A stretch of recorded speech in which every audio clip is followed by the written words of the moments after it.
পুরানা ঘর প্লাস্টার করলে কি তো আর নতুন অবস্থায় প্লাস্টার করলে কি তো ওটা লইয়া একটা ভিডিও লইয়া আইলাম, অবশ্যই ভিডিওটা দেখবাই।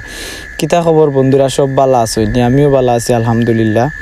তো মূলত পুরানা বেশি অতিরিক্ত পুরানা যদি গড় হয়ে যায় তো প্লাস্টার করলে বেশি পানি মারা লাগে আর প্লাস্টারটা লাস্টিং করে কম। আর যদি নতুন অবস্থায় কাজ করার পরেও সাথে সাথে প্লাস্টার করিলাও তো প্লাস্টারটা একটু মজবুত হয়, লাস্টিং করেও বেশি।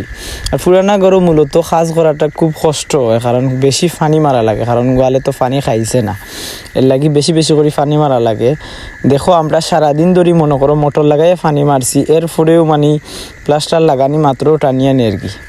কিন্তু এগু অতিরিক্ত পুরানা ঘরের কারণে আর কাজ করতেও খুব কষ্ট হয়, ফিনিশিং আয় না।